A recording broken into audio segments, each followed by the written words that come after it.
April 2006, New York City, 10 a.m. I'm having coffee with my old pal, Martina Gomez, in an apartment she is illegally subletting on a busy street.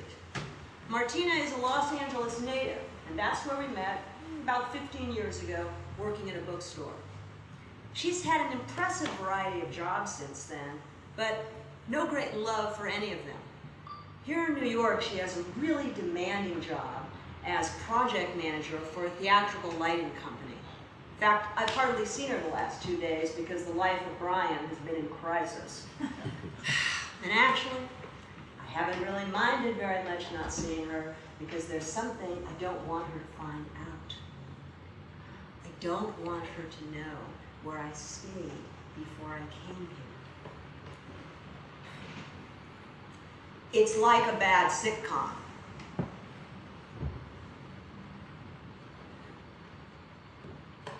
Hey, where were you staying before?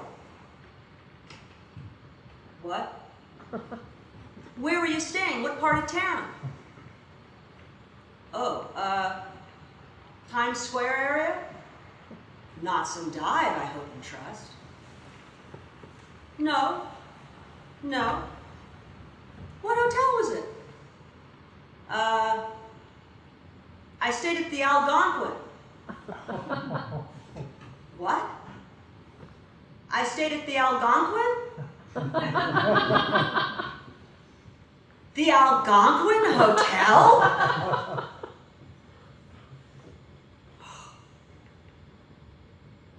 Yes.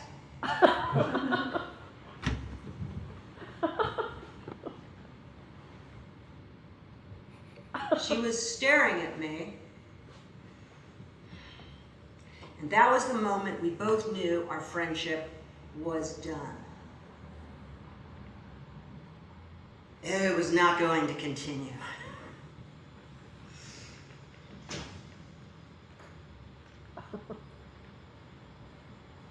Oh, the silence was weird. We used to meet for brunch at 11 a.m. in Hollywood and talk until 3. It was jazz, man, as we yacked and explored and figured things out.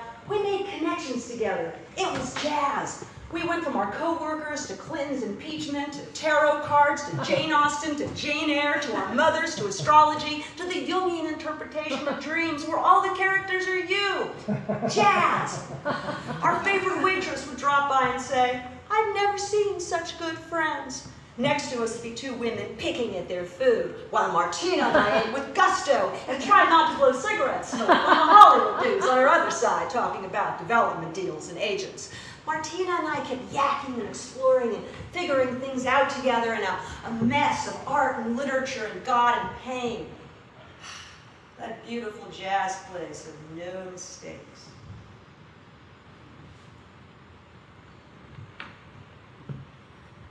But now, we are here in Gramercy Park. You stayed at the Algonquin Hotel? She was literally pale green with envy.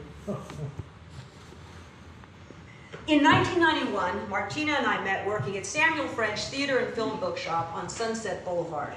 She ran the huge play ordering department. I ran the much smaller film book department. We were a team, a dynamic duo. She was Crosby to my Hope, Hardy to my Laurel, Bialystok to my Bloom, Milo and Martina. Now, at that time, for all appearances, I was a working staff like her. The truth? My mother's family was actually really wealthy. And my parents had gone through my mother's entire inheritance without bothering to teach me how to support myself. I had floundered for years before settling in at the bookstore. But eventually, a few old people died, and so at the age of 35, I inherited a stake in a family business. It was a huge surprise. Oh, I couldn't go buy an island, but I could, with careful management, have a modest middle-class income without having to work very much at all. I could afford therapy, I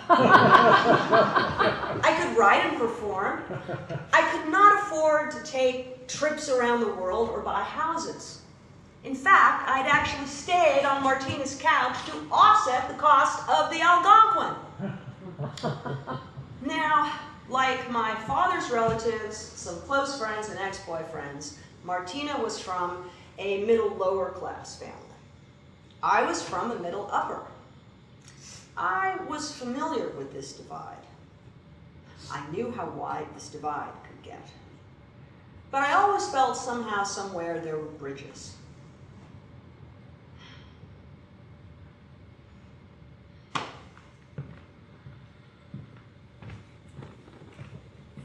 Yeah, I stayed at the Algonquin Hotel. Should I have lied? I mean, I'd almost gotten away, my bags were at the door. But why lie? We've always been so truthful with each other. I thought of my aunt's recent house rental in Tuscany. As usual, everyone had been invited except for my mother and me. Why? Because we were the poor relations. We didn't have enough money. These same wealthy relatives have disapproved of my life choices ever since the initial inheritance. They want me to get an MBA or a law degree and rejoin the aristocracy. They think I'm wasting my life.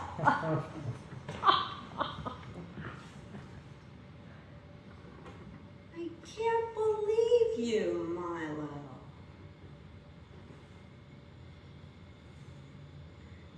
Some people are really okay with my money situation. Others will try to hustle me. I've got some new friends who are Buddhist who don't really care that much. But by and large, the great majority of my friends are fellow artists just like me in Los Angeles and the Bay Area. And once upon a time, long ago and far away, we were all hating our day jobs together. Then, our hopeful 20s gave way to the increasingly desperate 30s. And we were deprived of the one thing we needed. Time. And that is when I began to receive the checks.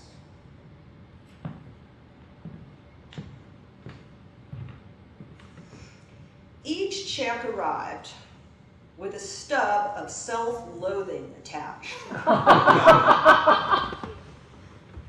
What had I done to deserve this? Nothing! I consulted one of my oldest friends, Erin. Erin came from a long line of radicals. Her grandparents knew Emma Goldman, she was a red diaper baby, and she was writing her first novel in waiting tables. When I asked her if I should give the money away, she said, "Give it to me." And her husband yelled, "Milo was about to be radicalized, and you failed her! I want a divorce!" I then went to the other end of the spectrum. I consulted my father. He had left my mother and moved in with his secretary. He had a whole new life. A die-hard Republican, he shocked me by quoting JFK. "To whom much is given, much is expected."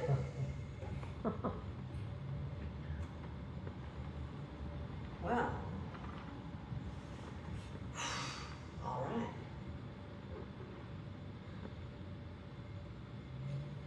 I began to feel grateful. Yeah. Deeply grateful. And also kind of adventurous and generous and filled with purpose. Self-loathing seemed like a luxury I couldn't afford. But a pinch now and then might keep me honest. When I met Martina, she was an aspiring writer like me. We had both been editors of our high school papers together. She had been mentored at Berkeley by the playwright Adrian Kennedy. She was half Mexican, half Armenian, a true Angeleno, conceived in Hollywood and raised in the Valley. She had her first job at 13, got a full scholarship to Berkeley, and worked her way through college in the library. Now, when I started receiving these checks, I was generous with all of my friends. Martina was having some financial difficulties, so I offered her a gift of $2,000. And I was surprised by her response.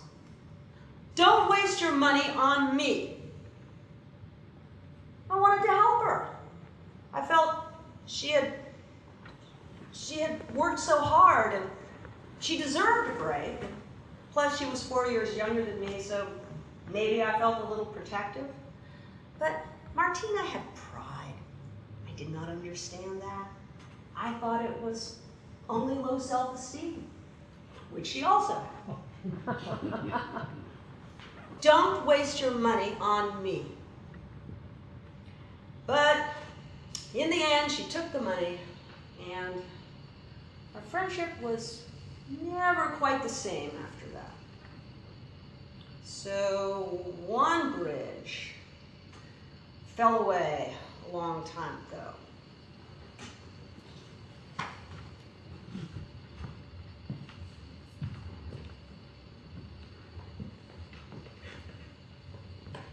Well, come on, tell me, how was it? Well,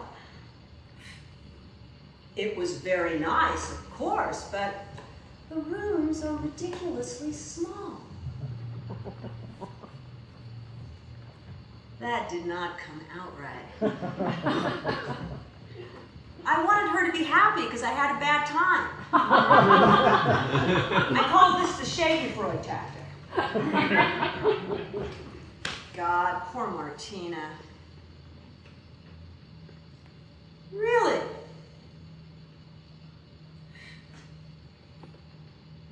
Well, why would you want to stay in your hotel room anyway when you're here in the Big Apple? Oh God, this is so sad. All the bridges are collapsing and it's not like the old days. Martina, I feel like I'm in this black box and I'm struggling to get out. There's this pinhole of light. That's how you know you're in the box. Right, and I'm thrashing around. You have a heroic nature, Milo. Mine is tragic. No, it's not. Yes, it is. I'm reading the Dhammapada. All of life is suffering. Well, actually, I think the literal translation is all of life is discomfort. Yeah, well, my mother made sure it was suffering. My mother is like Amanda in the Glass Menagerie. My mother is like Martha, who's afraid of Virginia Woolf. But the child is an imaginary boy. My point, exactly.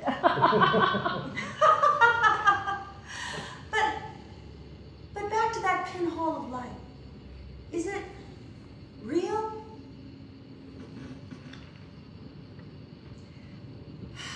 Looking back, it is poetic that our friendship ended in a stranger's home. True, the woman was an old friend of Martina's, but nothing like Martina at all. It was all very festive and Caribbean themed. I thought back to how helpful Martina had been for my first solo theater show. God, she had helped with the research. She had read every draft with enthusiasm. She had given great feedback, and I remembered her peals of laughter in the audience on opening night. And I remembered her suicidal phase, listening to her for hours and agreeing she had to get away from her hideous family, even though it meant she would have to leave LA, which she did, for Seattle, Oakland, and New York.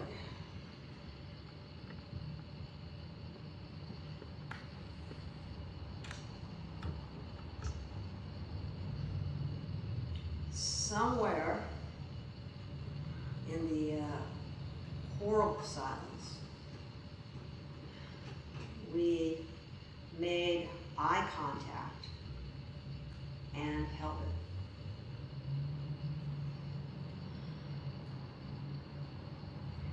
We were figuring out a lot during that silence.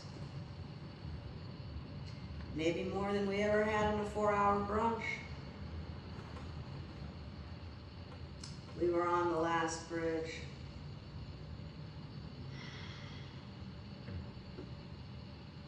Martina's scowl slowly softened.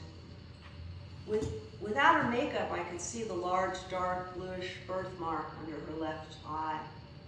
She always liked to say it looked like someone had just punched her. And I could see the deep acne scars. When we met, I had just gotten over a bad case of adult chicken pox, and I had acne scars too, and we had actually kind of bonded over being disfigured together. But my scars have faded. Some resignation came into her face. I thought I saw a sparkle. No, it was actually a tear. She was tearing up. I wonder what she was thinking. It was a lot like a romantic breakup. It really was.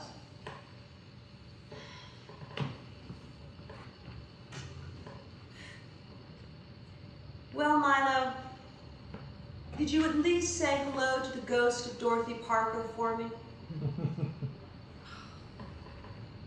And I had to wonder, if I hadn't gotten the money, could we have stayed friends?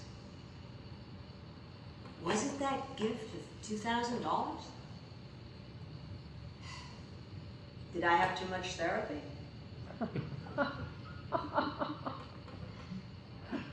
Or are we just on the bottom line? Or I'm the skinny white girl who's always going to do better?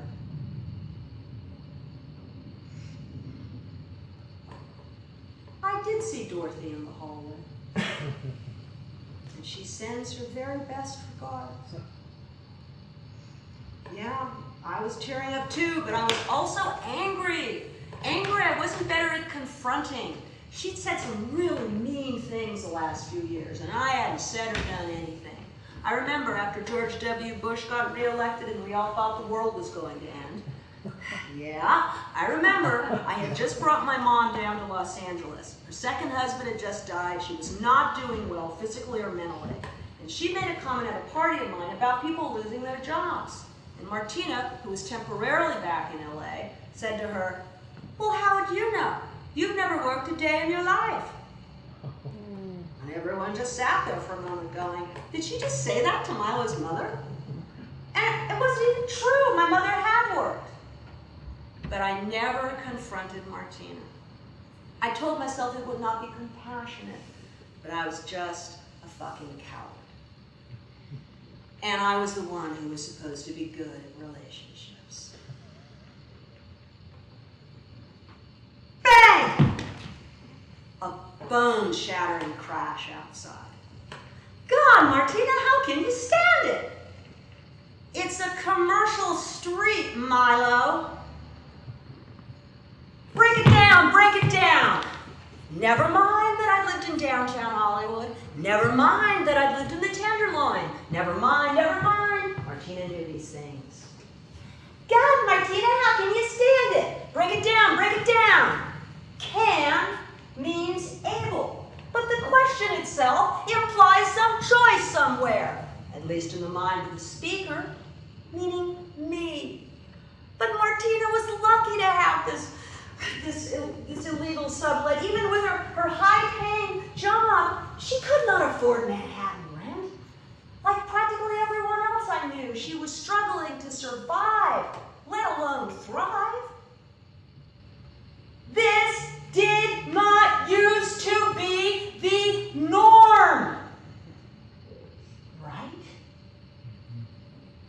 Right? Right? Break it down. One of my good new friends is a fellow artist and Buddhist in his 80s. His name is Bob Brandman. He was an original beatnik. He hung out with Neil Cassidy and Allen Ginsberg. He's there in the photographs outside of City Lights. And Bob and I were talking one day, and I said, "Hey Bob, in the 80s, I could work 4 days a week and still have time to write.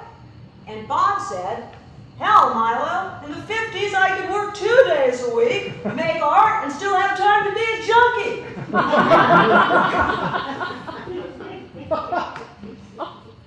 So yeah, times have really changed.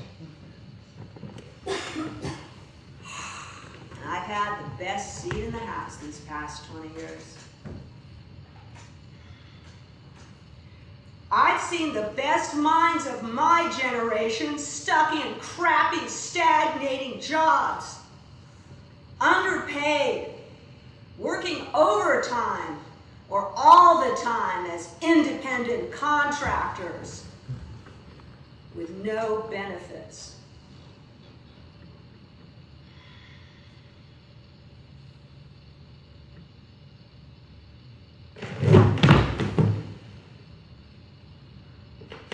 I'm sitting on one side of this chasm. And so many people I know are on the other side, getting farther and farther away.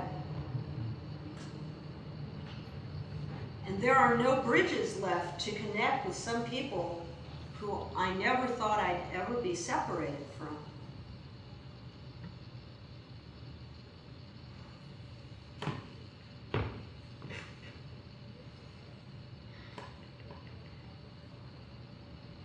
Well, I guess I'd better go.